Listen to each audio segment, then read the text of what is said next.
Welcome to A Rare Reality, a podcast powered by Jordan's Guardian Angels. I'm Christina Janes. I'm Director of Outreach and Content Development for JGA. And we are joined today by Lexi Levine, our sibling extraordinaire, our sibling support coordinator at JGA, and our very special guest today, Mark Dant, Executive Director of the Ryan Foundation, and so much more in the advocacy space. So Mark, thank you a million times over for being with us today. We are just thrilled to have you. Absolutely. Thank you, Lexi, for reaching out. Thank you to all of you for reaching out and asking about our journey, because as we all know, every person on a rare disease journey has a little different, but we're all heading in the same direction. It's good to have partners.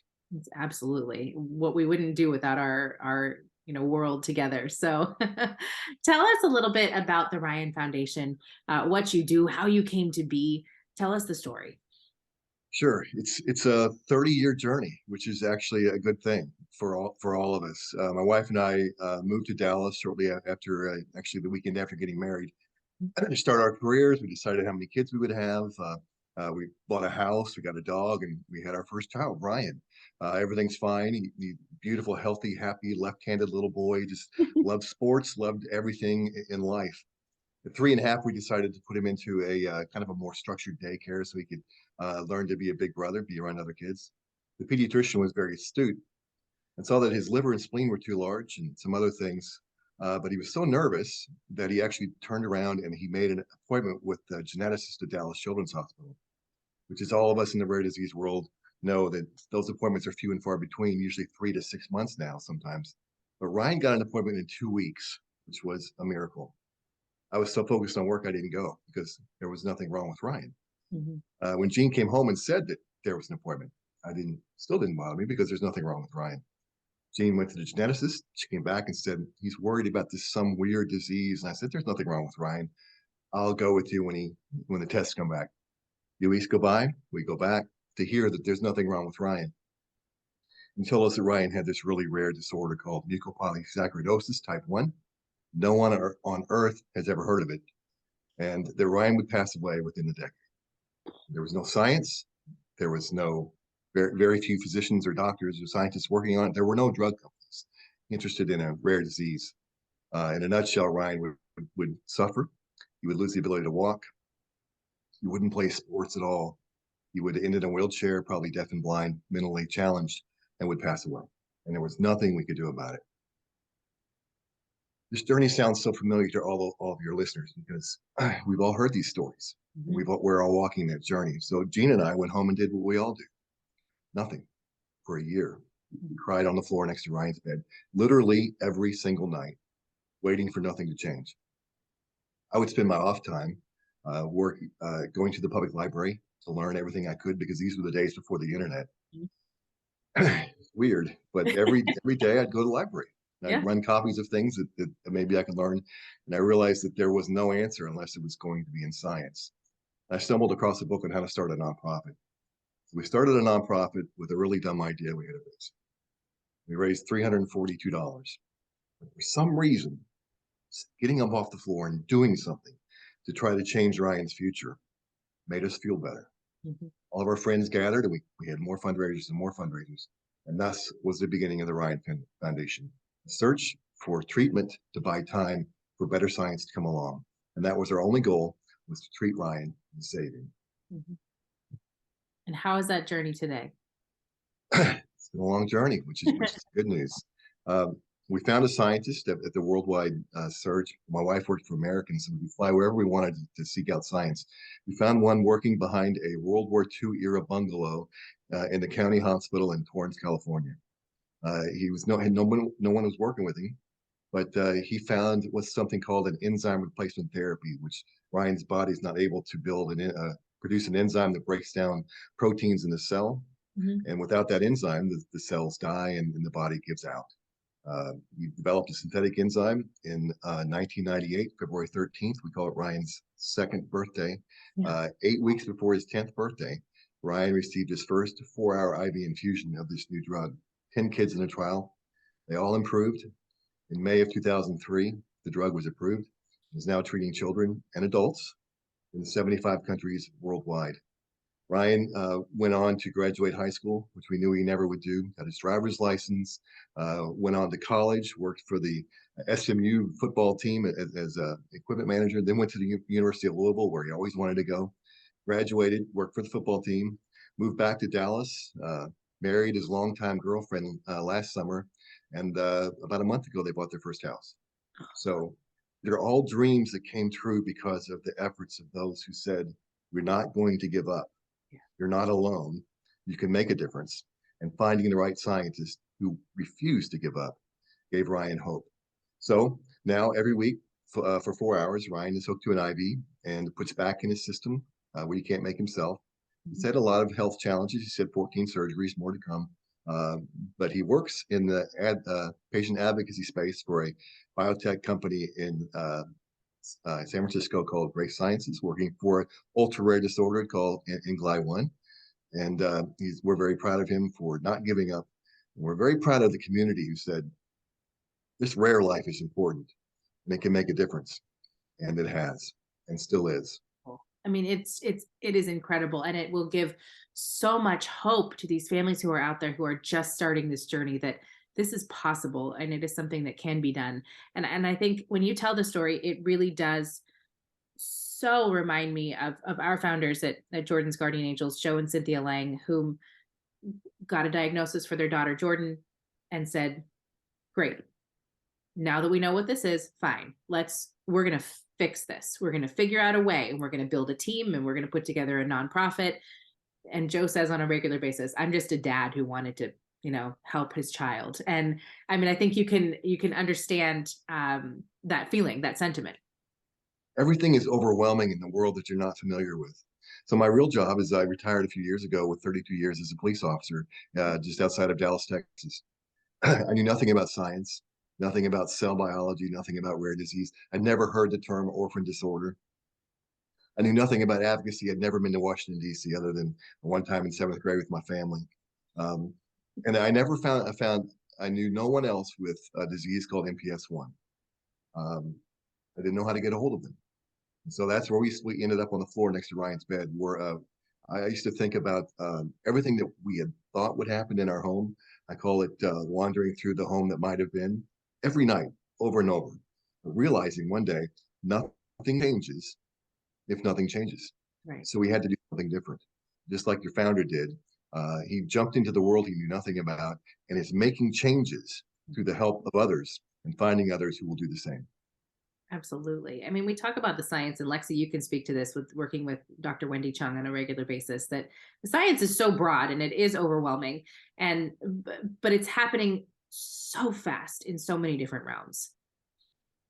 Yeah, definitely. I mean, like when I first got involved with Jordan's Guardian Angels, and I heard the plans about how quick this is going to lead to a treatment and everything like this, I was hopeful, but I was also shaking my head a little bit, it doesn't really work that way, I don't think. I mean, that's what the textbooks would tell you and everything like that. But I think, yeah, when you find that group of individuals who are just unwilling to accept no, that is where the magic happens. I think I find a very kindred spirit in Joe and Dr. Chung, because ever since I was little, my mom would say that no meant the beginning of negotiation for me. I just was unwilling to accept no, especially when it came to my brother Barry. A lot of people just wanted him to sit in a wheelchair all day, and that was enough.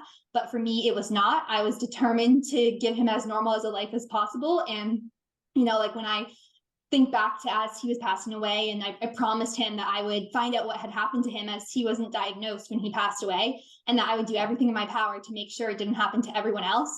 I meant it, but it felt a little bit empty, because I was like, how am I ever going to do this? And I pictured myself by myself in a lab, hunching over, just his whole exome and trying to figure it out. And there's strength in numbers, and to hear your and Ryan's story just gives me so much hope that we as a JGA team are headed on that same path, and the treatment is coming for our kids too.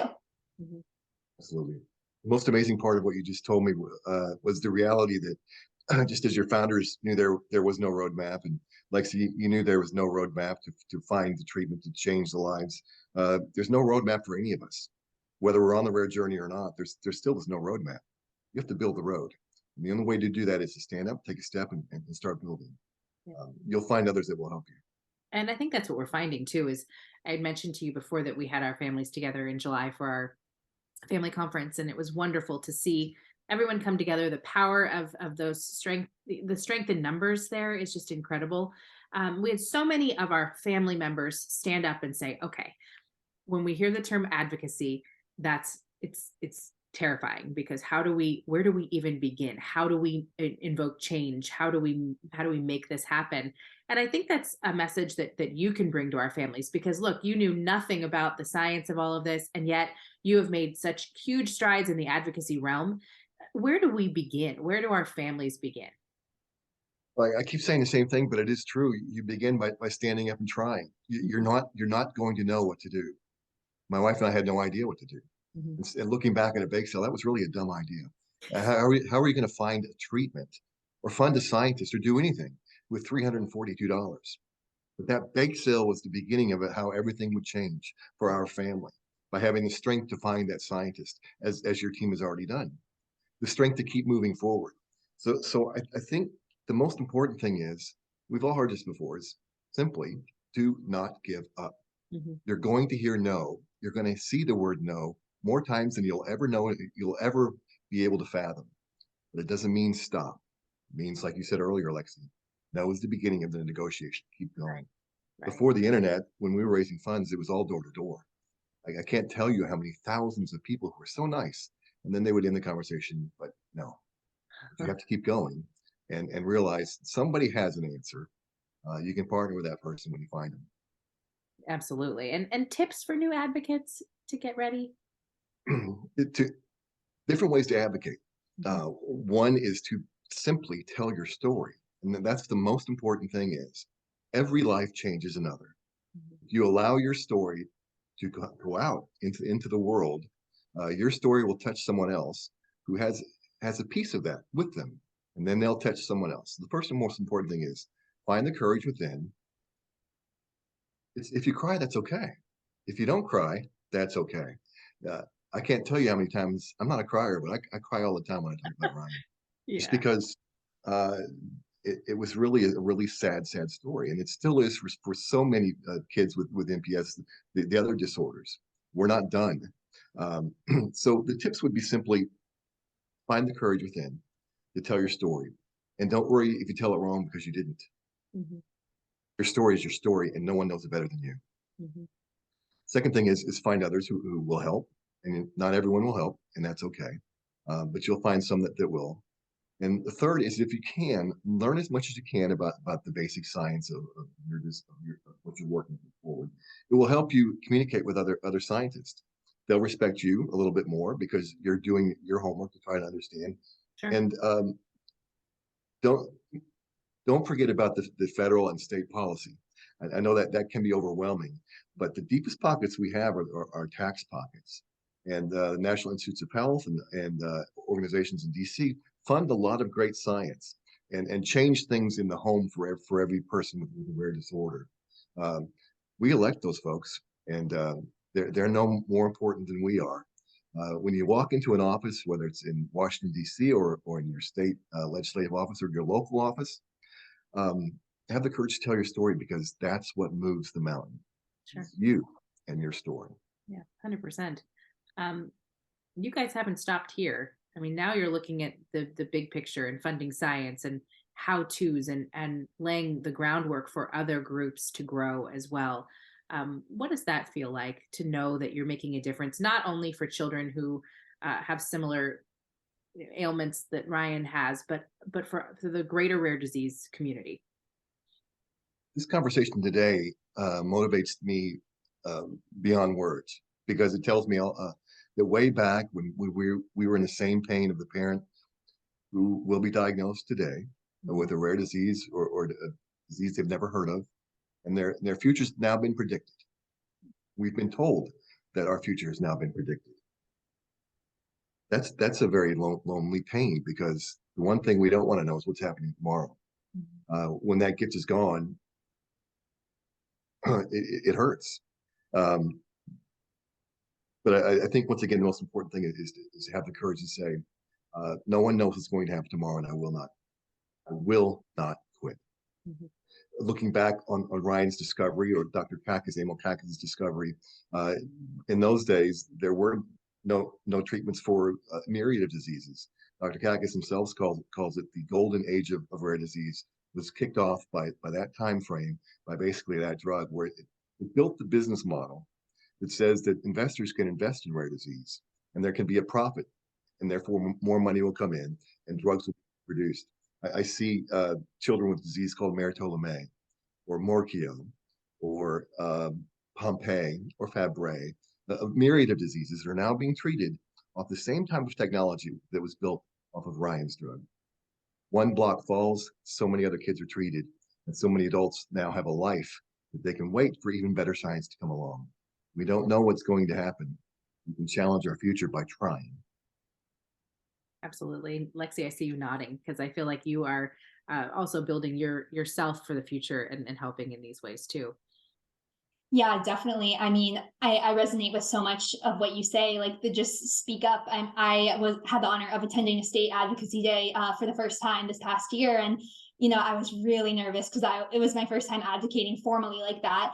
And as something that one of the presenters to prep us said really resonated with me. So I just, put my hand up and I was like, okay, this is my practice in front of this safe group. And as I started to speak, the room just went silent. And then afterwards, they were like, please tell every legislator you meet that story, because that is what will make the change. And I think then I did it and I saw how like these politicians who, may not care about science, or that might not be their focus, like hearing the personal story can change it for people. I think like people are shocked when I say my brother was the 106th person to be diagnosed with this disease. I can't even fathom that kind of number in my head. And it does seem so rare, but just like you said, like every time there's one victory in rare disease world, whether it be for Jordan syndrome or another disease, it's a victory for all of us, because that means we're pushing the field forward and we're getting closer to everybody getting the treatment that they deserve. So I have complete full body chills after hearing you speak, and I'm just so excited for all of that to come to the Jordan syndrome world and for a treatment to be developed, and we're getting so close. And to hear all the success from you is just so heartwarming. Mm. Thank you. Lexi, I was watching your face when you said you were a little bit nervous when you started to tell your story. And when the room got quiet, you lit up. Because at that moment, I saw the courage in your face, realizing that your story, your brother's story, is living on in so many other people now. And so much change will come from it because you found the courage to say, this is what's happening. And people listen to, and change will come. Exactly. Yes. Mark, tell me, if you had a magic wand, how do you change the rare disease world? Goodness, the magic wand. This sounds quite simple, but I'm convinced this is how change comes. And I keep harping the same point. And Lexi just demonstrated. Change comes when every person who touches a rare disease, every person who is around it or knows someone with it, finds the courage to say that single life is just as important as every other life. They have the courage to open up and speak about it and share their stories. We know now that 1 in 10 Americans, 1 in 10 people in the world have a rare disease. That's a huge number, huge number. 35 million people in the United States alone have a rare disease. We've been quiet. All these years we've been quiet. I think the magic wand would open up so many doors if all of us did what Lexi did, found the courage to stand, and your founders did, found the courage to stand up and say, I will not quit. No is not a stop. No is just the beginning. I will keep moving forward until this treatment comes, and this treatment comes, and this treatment comes. Then gene therapy comes, and then there are cures. Mm-hmm. Cure is possible. Don't shy away from it. It happens with the courage to open up and try. Yeah. And your message for our families. I want to finish today, and I try to say this to whomever we're talking to, because our families take so much out of these conversations. But your message for them today, as they're listening to you and taking hope and so much excitement and looking toward the future for their children as well, taking all of that from what you just said. What's your message for them? I think the most important thing to remember is that no matter where we are on the journey, We don't know what's happening tomorrow. We don't. And we can change the outcomes by the things that we do today. When we try, we don't know what will happen. The greatest gift we've ever had is the gift of not knowing what will happen tomorrow. You have the power to get that gift back by trying today. And no matter what you do today, I can look back and say, well, that didn't matter at all. Why did we even do that? Well, why did we have a bake sale? And now Ryan's married and they bought a house. And I don't know what's going to happen tomorrow.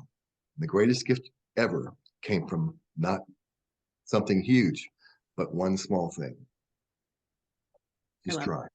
Oh, it's fantastic. It's just such a beautiful message for so many. And I hope that this podcast, get some wings and that everyone can hear that message, because it's so important, not only for the rare disease community, but for people as a whole. So thank you, Mark, so much for spending some time with us today. We appreciate it. We look forward to working with you in the future and growing this partnership too, because I mean, what you're doing is just unbelievable. So thank you. Thank you. Thank you. I greatly appreciate the conversation, Lexi. It's good to see you. And we'll see you both again. I'm sure of that. Yes, absolutely. Thanks, Mark. And for those of you out there listening to this podcast and want to hear our others as well, please check them out on our website. All of the links are there. We're on Apple, Spotify, Google, as well as YouTube for translation services for all of our families who are listening as well. So thank you. Thank you so much for joining us on Our Rare Reality. We'll see you all soon.